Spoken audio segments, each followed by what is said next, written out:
Good evening and welcome to Horizonte. I'm Jose Cardenas. President Trump signs executive orders that include the building of a wall on the U.S.-Mexico border and a temporary travel ban. Tonight, a roundtable discussion to talk about the impact of these immigration orders on our state and across the country. All this coming up next on Horizonte. Horizonte is made possible by contributions from the Friends of Arizona PBS, members of your PBS station. Thank you. President Trump has been in office for more than a week and has taken advantage of his executive power by beginning to craft his administration's policies. He has issued more than a dozen executive actions, including steps to facilitate the repeal and replacement of the Affordable Care Act, a call for the construction of a physical wall along the U.S.-Mexico border, and a temporary travel ban on people from 7 predominantly Muslim-majority nations. Joining me now to talk about the orders are Lisa Magaña, Associate Professor for the ASU School of Transborder Studies, Dr. Zuhdi Jasser, one of the founders of the American Islamic Forum for Democracy, Larry Levi Sandigo, Advocacy Chair of the Arizona Chapter of the American Immigration Lawyers Association, and James Garcia, Communications and Public Policy Director for the Arizona Hispanic Chamber of Commerce. James also does communications work with Promise Arizona and Immigrants' Rights Group. Thank you all for joining us on Horizonte. It's been an interesting week, about 10 days of the Trump administration. Has it been a week? It seems like a year. Yeah. Well, it's going to be a lot of things to discuss. I want to start by talking about the wall. And Lisa, you're with Transborder Studies, and this is a wall that's going to go along the border. What's the assessment? Well, I think it's simply much more symbolic than substantive, because they tried to do this in 2006, and we found that it's physically impossible to build a wall. It doesn't address the 40% of visa overstayers that actually come legally through airports or however, and then overstay their visas. This doesn't address that. We also know that immigration has been going down since 2008.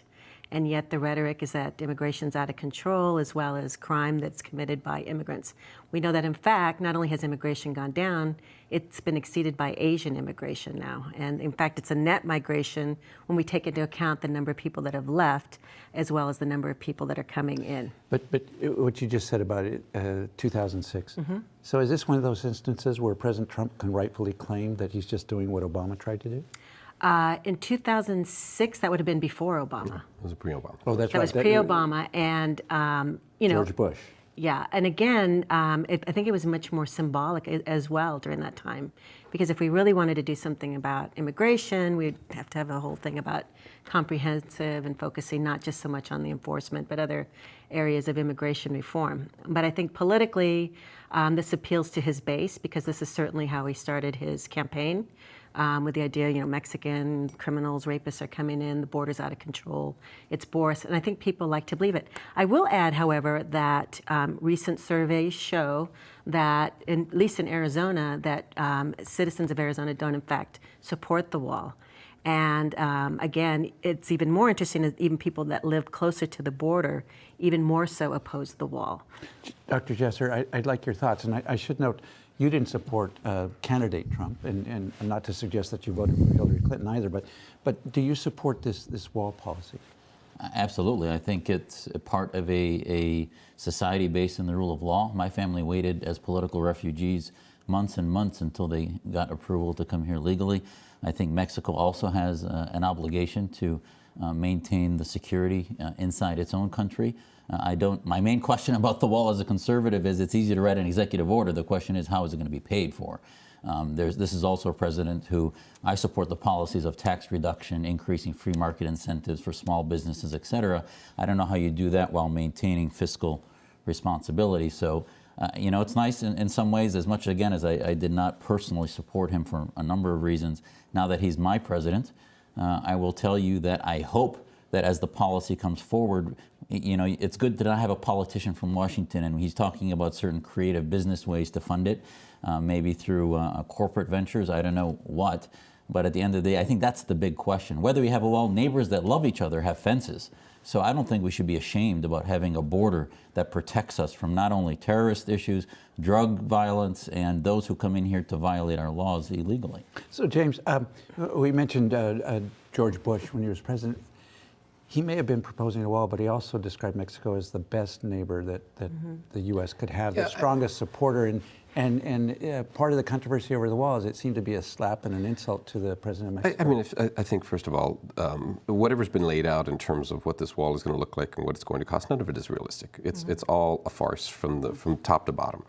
It's never going to get built. That's the first thing that we need to understand. And Mr. Trump is clearly trying to keep some sort of campaign promise with a particular part of his party that he thinks are going to be appeased by this. And I believe sincerely that they don't even believe that there's going to be a wall. But beyond that, beyond the impracticality of it and all of the consequences that it could do with regards to the environment along the U.S.-Mexico border, and on and on and on, ultimately, it is a slap in the face, not just to Mexico, but to all of Latin America. Latin America is completely on Mexico's side on this. Canada is on Mexico's side on this. It sends a message that somehow the North American Free Trade Agreement, which has now been in force for 20 plus years, is really irrelevant. We never should have even had that conversation, and that all of the trade that has occurred since then is irrelevant, and our relationship with Mexico is truly irrelevant, and that they deserve ultimately no respect, and they shouldn't even be at the table. And that's really the message it sends. Larry, what about the impact on legal immigration? As Dr. Jasser was pointing out, the wall is intended at least to stop illegal entry, drugs. The president's order talks about trafficking in women and so on and so forth. What's so bad about all of that? I think that one of the things that everyone has mentioned about how this will impact our relationship with Mexico, and a lot of the immigration that we're seeing nowadays is from Central America and not from Mexico. So we have women and children who are coming up to the United States, and a lot of them are actually standing in line where people legally cross and asking for asylum. And so we're seeing some of that, and the wall isn't going to address that. But we will need Mexico's cooperation if we want to be able to have a positive impact. And so, we saw how the president of Mexico canceled his meeting with President Trump over the rhetoric over the wall. We saw how former president of Mexico, Vicente Fox, responded to the accusation that Mexico is going to pay for the wall. And so I think it'll really deteriorate our relationship with Mexico and other Latin American countries that will affect if people from Latin America want to do business in the United States, all the investment that comes from Latin America. Lisa, let me move quickly to sanctuary cities, because we've got a whole big other topic we want to get to. That one seems to be the impact a little bit more ambiguous, because a lot of cities are saying, even though they object to the order, we're not a sanctuary city. Well, we were talking about this before the taping of this show, and first of all, there's not a universal definition of a sanctuary city. That is correct. And every city has essentially their own policies, what they want to do when it comes to immigration and relationships with, for example, police officers. And we're talking about why this, and there was today a legal challenge by the city of San Francisco. And the idea is that local entities are not to be responsible for immigration activities. It's the responsibility of federal activities, sort of why we got in trouble here with SB 1070 and in California with Proposition 187. States or local entities are not responsible for essentially immigration laws. And so some cities... Let me ask you, though, at least in the part of the order I read, and Larry, maybe you can answer this, it says, talks about entering into agreements with local jurisdictions with their consent. So doesn't that make it less odious that if, because the suggestion is you enter into an agreement with us and you don't keep it, then we're going to withhold federal funds. If I can just add really quick, Sure. We're kind of an oddball state because of SB 1070. So by law, we police officers have to report anybody they stop and detain and is suspected. It even goes further what would actually happen in a sanctuary city, and that's for the whole state of Arizona. And so this is one reason why Arizona is pretty unique when it comes to this issue. So does that mean it affects us less or more than other? This will affect us less because we are already, in fact, much more strict when it comes to detecting unauthorized immigrants or reporting them because of SB 1070. Okay, let me do this. There's a whole lot more to say about sanctuary cities, but I really do want to get on to our next topic. We've got to take a break right now, but coming up next, we'll talk about the temporary travel ban that has led to protests and lawsuits all across the nation.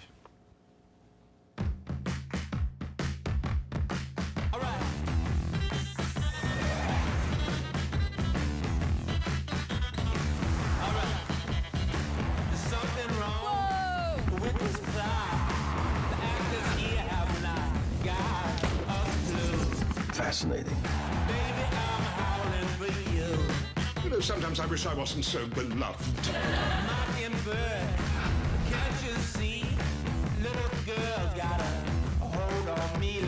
Wow.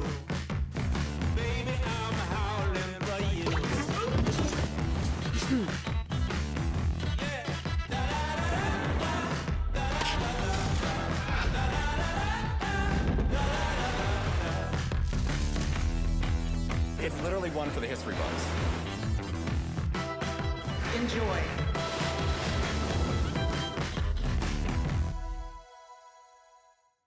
So just before we broke, Lisa, you were talking about sanctuary cities, but I want to switch now to that travel ban, because while it would have been hard to imagine that something could surpass the controversy over the wall, this one did. Give us the specifics real quick, just a summary. You know, actually, my colleague here might be better in terms of the Just an overview. An overview. Okay. So it suspends the participation of the refugee resettlement program for 120 days. It suspends Syrian refugees from entering the country indefinitely, and it suspends travel from 7 Muslim-majority countries into the United States. Now, For 90 days. So for 90 days. the president's order and defenders of the order say that this is basically what Obama did. Obama says that's not true. That is correct. When President Obama implemented extra security concerns, it had to do specifically with the visa waiver program. So countries that participate in visa waiver program, you don't actually apply for a visa and go to an interview like other countries do. And so what President Obama said is if you had extensive travel in any of these designated countries, or you were a dual national, that you had to, in fact, go and apply for a visa and have an interview. So it didn't stop them from coming? No. And it didn't apply to the nationals of those countries necessarily. It was if you had traveled to those countries. And also dual nationals. Dr. Jasser, you support the executive order. I know you have some concerns about how it was implemented. Let's talk first about why you support it. Well, listen, I have family in Aleppo and in Syria. We've been trying to get them up for years. And you yourself are the son of Syrian immigrants. Exactly. So let's unpack this a little bit. First of all, the difference, I disagree with you respectfully. President Obama did stop Iraqi refugee immigration for 6 months. Now, he did it quietly, no media coverage. The messaging was very different. So if there's any criticism of the way the Trump administration has rolled this out, it's a messaging issue, which is important. Secondly, these 7 countries were from list from the Obama administration of the 7 worst countries as far as jihadist threat, security threat, countries that don't really have governments we can track about, be it Yemen, Libya, Iraq, Syria, etc. I disagree with banning Syria indefinitely, not only personally, emotionally, but practically. If you're going to fix the jihadist threat, many of those who've committed acts in Europe and the United States have come through other countries, not necessarily through Syria. The last one in Paris and Belgium came through Tunisia and then through Italy. So the bottom line is this is a reboot. It's a pause. The word Muslim isn't in it. The word ban isn't in it. I heard us talk about the wall, sanctuary cities, and this. It's amazing how much extracurricular discussions happen unrelated to the core issue. The message is faulty. And yes, we have to get the messaging right. National security depends not only on our policy on the grounds, but the messaging of what America stands for. The best counter to radical Islamist jihadist movements is an America that stands for freedom and liberty. Our allies, I don't care if the president of Iran gets upset or the theocrats of Saudi Arabia, but I do care if the people of Syria, of Egypt, who want freedom get upset, because that's how we protect ourselves. Doctor, I would agree with you completely that the best messaging is about defending freedom and all of the freedoms that we understand that we enjoy here in this democracy. But that's not the messaging that's occurring. It's not only not the messaging that's occurring, it's not what's happening in real time. When you have a gentleman in, I believe it was in Minnesota, who flew home, he's a U.S. citizen, an Iraqi native, flew home to bring his mother, who was on a green card, to the United States so she could have surgery, and they stop her at the border and they force him to leave her there, and then she dies 2 days later. That's not a messaging problem. That's a practical problem that has to do with thousands of people who are in limbo, not all in the same level. And as some Republican members of the Senate, There are as some thousands of people Republicans said, it was amateurish in the way it was rolled out, but they had to do it quickly because the radicals would scatter like wasps on that over point, days. On that point, wouldn't it have made more sense for the president to say, as he did in some of his other executive orders, let's study this and come up with some proposals on how we can straighten the vetting? Because what's not been explained is what's wrong with the vetting program that's going on now that takes people from these countries almost 2 years to get through. So what would we do in addition to what's already being done? Has there been any discussion of that? And wouldn't it have been more responsible to focus on that first? On the conversation, you're 100% correct. He needs to have this commission on radical Islamism that he talked about in the campaign. I think will be very important to start having ideological vetting. This mantra that there's been 18 how would you months do of that? vetting. What would you say? What I the would say, question you know, be? we have a Muslim reform movement, for example, that talks about being against caliphism, being against the Islamic State concept and theocracy, but being for the Universal Declaration of Human Rights. People should not have sort of willy-nilly anyone who comes in here, just like in the Cold War. But that's the point. It's not willy-nilly. It takes 2 years plus. There's no ideological vetting. It is completely deceptive to say that there's isn't the point that's ideological been vetting. made that if you ask those questions of people who really do want to harm this country, they're just going to lie? That's not true. Every war, in World War II, you think we let Nazis into the country? In the Vietnam War, we let communist Soviet sympathizers in. We had a way of vetting against those who would come in But to we spy and did do us let harm. Nazis in the country. Well, we that didn't was- do it those were intentionally, but exceptions. Nazis did come into the country. Those And were what I've read exceptions, is not the rule. We is had that the vetting background, ways to the do background that. checks actually go to that. But let me ask I would on the just- go ahead. question. I would add that we get into trouble when we have ideological tests, for example, in turning the Japanese. That's because we different. presume, well, So we isn't have it? national fratricide by not having our country have. America is an idea based in those fighting against And one of those theocracy. ideas is you don't have religious tests. So it's not relevant that just like you don't want white supremacists coming into this country, I don't want Russian fascists coming in. I don't want Chinese communists coming in, or folks from Saudi Arabia who believe in theocracy, or Khomeinists from Iran. They're not only whether they're violent extremists or terrorists. That's the only filter right now. I want to know whether they believe in a system that's based in a system contrary to our freedoms as we understand it. Let me ask this, and then we'll get back to that, because I want to make sure we cover it. Dr. Jasser pointed out that the order doesn't mention Muslims. It doesn't mention Christians or anything like that. But there's some indication Absolutely, in the that news there's a religious, there is a religious component. Yes, and then so Mayor Giuliani had spoken about this on, I believe, Fox News, and said, in fact, it was intended to be a ban on Muslims, and in fact, remessage it, to use your term, to change the message, to change it into threats to terrorism. Just to and be so clear, on. he said President Trump had contacted him and Yes, said he wanted a ban this was on definitely Muslims. a Muslim ban. And then on another show, President Trump had mentioned that, which there's no proof of this, that in fact that Christians had been denied and Muslims had been put first in order to get Right, and refugee documented status. evidence suggests that there is no It is favoritism not between Muslims. it is versus absolutely Well, not but he also documented. said that in response to a question that Christians would be given priority. Correct. Well, Which makes hold it on a a second. We religion. have an ambassador on religious freedom, which is part of the State Department. I served on the U.S. Commission on Religious Freedom, which uses the bully pulpit of American ideas to go across the world and say we want to protect persecuted minorities, be it Muslims in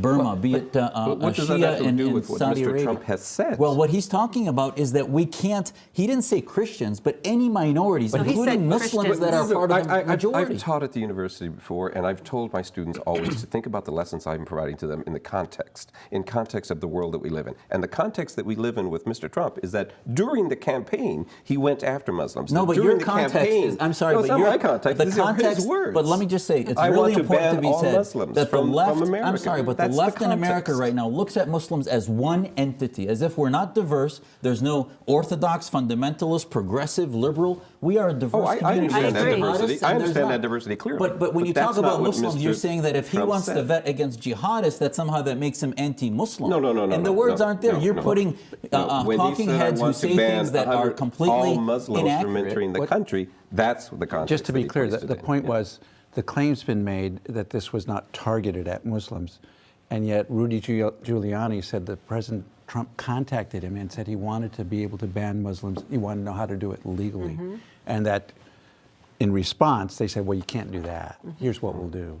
Well, that's the again, issue. when President Trump, actually during the campaign, He mentioned a Muslim ban. He mentioned saying Islam hates us. So the selection of words is very problematic, and he needs some education on the separation between jihadists and a large movement. By the way, this movement we're talking about is 20 to 30% of the global 1.6 billion Muslims believe in a theocratic state of some kind, an Islamist state. The Muslim Brotherhood won an election in Tunisia and Egypt. They won a revolution in Iran, Saudi Arabia. So this is a major movement. But that entire movement, I think, needs to be prevented from coming into this country. Right. Because Right. they You want us to take a nuanced view on it, Yeah. yet When this ban is not nuanced. the word Muslim is not in what he signed. It was vetted That's by the not what Department of that's Justice. not what I said. Yeah, yeah. But what I'm saying is that the ban isn't nuanced. It says we are banning everyone from Syria. We are banning everyone. For 90 days, it's a pause. I agree. Syria and should so- be put on What's the the difference pause between a list. pause and a ban? You know, it's not. I mean, There is a big The thing difference. is, it's not a difference in the They're sense that banned the at least Department for of those State 90 days, yeah. issued guidance saying we are provisionally revoking all visas I'd like to issued to nationals of this country. if- And so, if that's not the definition of a ban, then I don't know what is. And The I think visa that part, when, I agree with you. And then when That people there are say doctors, et cetera, it's- that have been prevented, and that and was when people say, problematic. "Oh, it's not a Muslim ban," it's kind of like when President Bush rolled out a program of registering nationals from certain countries, and all but one were Muslim-majority countries. That registration, the Sears program, the And NEARS Sears. program is perfectly appropriate. We know more about our own citizens. But what I'm saying and people is coming from other that countries when you who say get it's lost not a and we don't even Muslim know their ban, numbers. and then the vast majority happen to be Muslim. I'd like to address one broad, big picture thing here. Everything that's happened since President Trump took office has essentially sowed chaos around the world. The world is wondering what the hell is going on in America, and there are direct economic ramifications to that. The suggestion of a wall creates havoc in North America at the very minimum. The suggestion that we're just willy-nilly going to drop out of international trade agreements creates chaos internationally. The suggestion that we're going to ban people from certain countries and that you may not be welcome here if you're a Muslim has literally sent the message to people who are coming here for conventions or for academic conferences that they're canceling their reservations. Listen, we can talk about there policy. are real economic We can talk about consequences policy. to a president who willy-nilly, without even consulting his own department heads, starts to just throw out these kinds of suggestions. We can talk about- and yeah. Dr. Jasser, that's kind of your point, right? That the implementation Yes. was pretty sloppy. But let me ask you this, Lisa. Some of the suggestion has been that this is President Trump's style, negotiating style. You put Mexico on edge about a wall, and then while the Mexican president initially cancels the meeting, he then has an hour-long talk with the president. You issue this ban, but part of the order says that he wants information from these countries, and isn't something like that positive? And he has the opportunity to back off on some of these things. This is why I've been thinking about this, and he obviously has an implementation problem, doesn't realize. He'll make statements and not really think things through, like the wall, like this ban. And but I think there's something else, and you're right. I think that there's a messaging problem, absolutely. But I would even suggest that even the mere discussion of a policy can be just as dangerous as it being implemented because of the misinformation, because of the fear, how it can affect the markets, how it affects trade, the fear that it instills. I can tell you for a fact some of the discourse, some of the discussion, some of the executive orders he's had has instilled fear in my immigrant Muslim students because, again, there's so much misinformation and So, maybe but he that doesn't. fear- No. I'm telling you, this is real. But hold on a second. We Students have to are- also, the responsibility for that fear, when you have Nancy Pelosi whispering into Congressman Carson's ear, and it's a hot mic, and she says, tell him you're Muslim, tell him you're Muslim.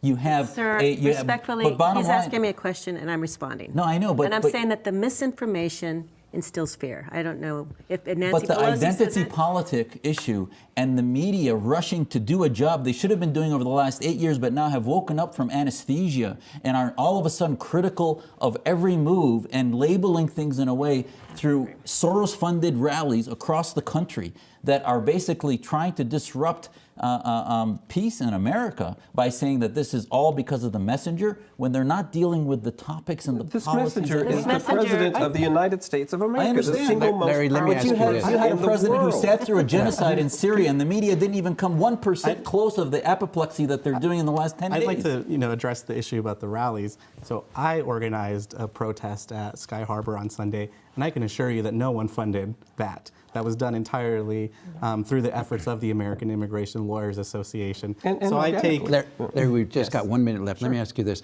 We talk about fear, but President Trump is responding to the fear that many people in this country have of terrorism. What could he do differently that would have been responsive to that concern, but perhaps more responsible?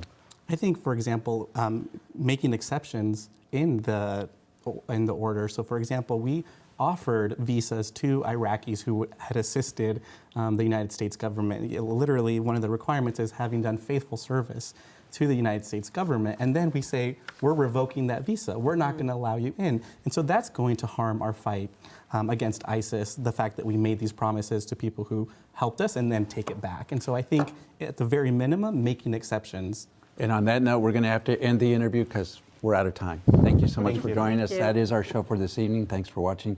From all of us here at Horizonte and your Arizona PBS station, I'm Jose Cardenas. Have a good evening. Thank you.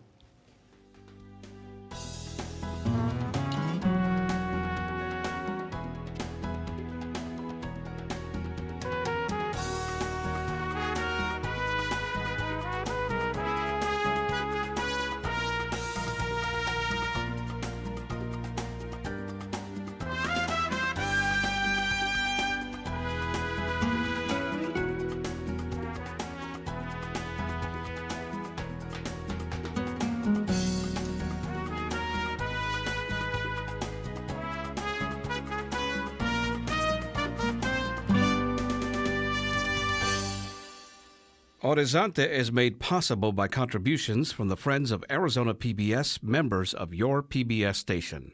Thank you.